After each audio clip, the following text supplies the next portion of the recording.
It's Alex, your horror hound. Welcome back to Alex Talking, and I have to talk about Scream 7. I have been really slacking on doing full reviews for a while now because it's much easier to do my little YouTube shorts while I'm traveling and, in Buenos Aires seeing Scream 7 or Wuthering Heights rather than making a full review, even though I have a lot of thoughts on these movies. And I want to get to a point where I can make them for even the little movies and people will still care, like How to Make a Killing or Psycho Killer, stuff I saw whenever I got back from my honeymoon. But if you're watching this, I just want to say thank you for watching this because I know it's a few weeks after Scream 7 came out. But I just wanted to talk about it because it is a fascinating movie to me as a slasher fan, as a horror fan, and most importantly, as a Scream fan.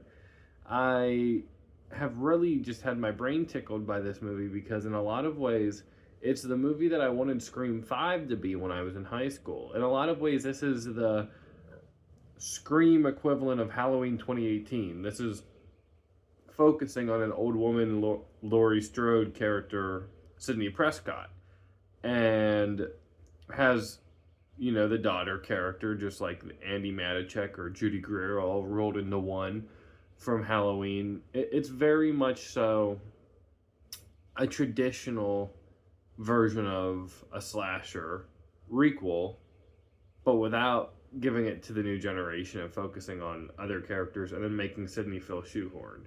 Because let's be honest, this movie's not as good as Scream 5. I like Scream 5 a lot. That's maybe my third favorite Scream sequel.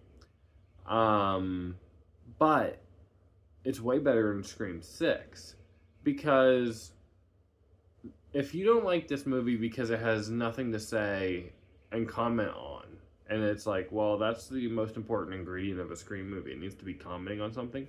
I fully agree, but I felt that way about Scream 6. I felt like Scream 6 was made only to make money and had nothing to comment on and was just a very stereotypical slasher, but with insultingly lazy writing. It had nothing new at all other than, hey, we're in New York this time. And I didn't care for any of the characters. I don't find any of those characters really that fun, other than the twins. And they brought the twins back in this one. And I enjoyed all the characters and teens in this one more. So this just worked for me more as a very stereotypical boilerplate slasher. This is still a movie that, because I'm not a big guy on like being like at the end of the review, I give this movie a blank out of 10. I'll say I give it a 3 out of 5. It is completely fine. And I've seen it 3 times now. I don't know if I said that already, but I saw it in Buenos Aires. Whenever I got back, I theater hopped into it as part of a quadruple feature with How to Make a Killing, Psycho Killer, and Nirvana, the show, the band, the movie. And it was really funny when my sister then asked to see it with me before I came back down and moved to. Right now, I'm in Augusta, Georgia, and I was like, "Wow, I can't believe I'm going to see Scream 7 3 times." But I'm down, and you know what? I enjoyed this movie. I really do. I thought it might have a bad effect on me to see it so many times, but nah, it gets my stamp of approval, and I look forward to watching it over the years as just a fun Scream sequel. And there's like elements of it that are critically missing from the Scream like legacy. Like the calls, the Roger L. Jackson calls are mostly transitioned into being FaceTime calls because Matthew Lillard is used in that way. And I'm gonna get into some spoilers from here on out. I already said my rating for it, so if you haven't seen it and you don't want spoilers, probably just click off because I'm just gonna talk at will. But they switched the Roger L. Jackson calls out for Matthew Lillard calls, which, let's talk about it. Like I said, we're getting into spoilers.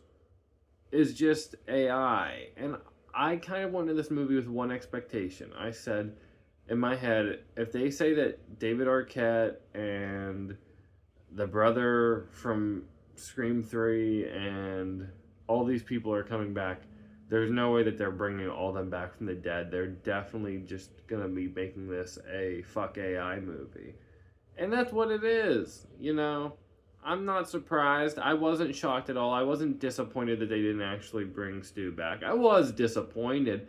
I think if you're going to make a traditional standard slasher Scream like this, then the final cherry on top would be like, okay, if we're just going to do that, if we're just making it, if we're technically just admittedly jumping the shark as a Scream movie, which we already did with the sixth one, we're doing it with the seventh one.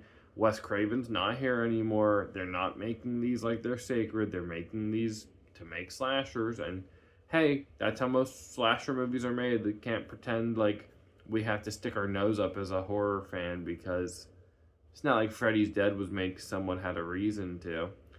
And so I think that it's good, like as a slasher movie. A lot of the ingredients are working together here much better than Scream 6. Namely, I did not find the Ghostface reveals as bad or as insultingly lazy, because the Scream 6 ones are so bad that they're directly ripping off a prior Scream movie's motivation. This one is like dumb as hell, but she's at least giving a good performance. It's, of course, Anna Camp is the Ghostface in this one. I like her from Pitch Perfect, and I really enjoyed that Matthew Lillard in the AI videos is very much so emoting like her, or she's emoting like him. Their performances complement each other very well. On rewatch, I think you'll notice, or even on first watch, because it's not like they hit it very well that it was her. It was pretty clear that it was her. The only reason I thought she wouldn't be because she killed her son, which does put her up there for me as a better Ghostface than definitely all the ones from Scream 6. And definitely the other two from this movie. I can't stand that there's another two just no-name henchmen, bitch face, ghost faces. The one of them being Ethan Embry's fun, but also horrible because it was so like, yeah, obviously he's going to be one of them too, because why would they have this random creepy-ass janitor character at the random creepy-ass, like, sanitarium? I don't know. I would have given this movie a much higher rating if the Ghostface reveal wasn't so bad. It just doesn't tank the entire movie for me the same way that Scream 6's does. Because the motivation, at least, is like, okay, that's... I thought it was actually funny commentary as to how fans reacted to Sydney not being in Scream 6, and the hyper-dependency people give into, like, fictional characters. I thought that there is commentary in a way there. It's not very particularly well done. It's not particularly poignant, but it's there. And it's a much, much better motivation in Ghostface, once again, than the, hey, you killed my son from the last one reveal from Scream 6. I wish that the cinematography here was as strong as Scream 6. I would say that the grit of Scream 6 is a little better, but once again, that just comes with being in New York. This one's just a little more stereotypical flat lighting slasher, but the kills are great. These are the best kills in the whole franchise, and if Kevin Williamson becomes the Don Mancini type shepherd of this franchise, which I think would be fun, because we're obviously going to get a Scream 8. This made $20 million more than the next closest one. It had a huge opening. I think that he has a very, very strong strength in the kills, is what we saw here. The McKenna Grace kill, awesome. The opening kill, whenever he gets stabbed and then it comes out through the eye, awesome. Even the kill where the kid gets put on the bear thing and then it starts coming out his mouth, that was probably my favorite kill in the entire franchise. Yeah, this one really stepped up in the kills department. It was great to have Sydney back too. Gail and the twins are used in a weird way where towards the third act you're thinking, where are they? But I thought Sydney was used very well, and it was really nice to give a full background to her. Seeing Mark and the kids, even though two of the kids are once again relegated to being completely off screen or just shown on a phone, which is my least favorite scene in the movie. But I think that the new young daughter that she has, Tatum, played by the girl from 1883, which was fun for me and my wife to see because we like her. And Joel McHale is her husband. I think that was just fun because we always like her in Scream 5 and 6. Oh, Sydney's with Mark and the kids. Oh, Mark and the kids. But that did feel very hollow. So it's nice to fill that out. And whenever, I go back and watch Scream 5 and 6, I'll now hear that and think of them. And not think of Patrick Dempsey and random children like I always did. Because, hey, that's who I thought Mark was. So yeah, I had a lot of fun with this movie. Seeing it 3 times, it's not the best reveals of the franchise, but I guess as a very big Scream fan, I love all of these movies, but the 6th one, I admittedly have never thought like the reveals of 2 or 3 were very good. I like 4 and 5; they're my favorite sequels. Probably because I think the reveals in them are the best. 2 and 3 are movies that I enjoy the entire time, and then the reveals are fine. This is a movie I enjoy the entire time, and then the reveal is bad. It's not just fine, it's bad. So I think that's just how a Scream movie goes, and then it depends on how much you can live with that twist over time.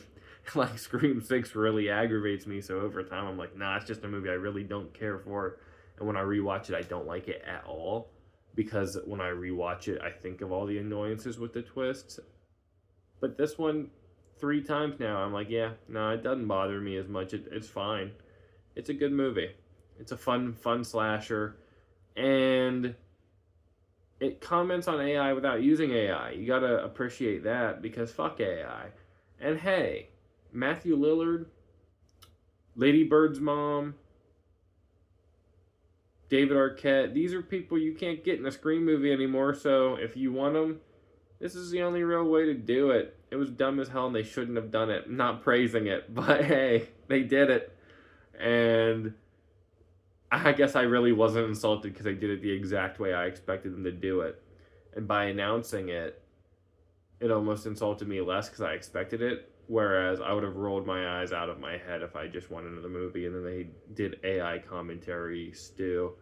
Then I would have felt like a real kick in the balls. So I get it, man. If this is your first Scream movie you didn't like, bitch your head off about it because that's how I feel about Scream 6 and that's how I'll always feel about it. It had 20 plus years and 5 movies of being the most consistent slasher franchise. And then whenever you get a bad one, it's like, damn, that really sucks. But this one, nah, it's a modest return to form for me. I look forward to seeing Scream 8. Let me know what you think in the comments. Thank you for watching, and have a great day. God bless.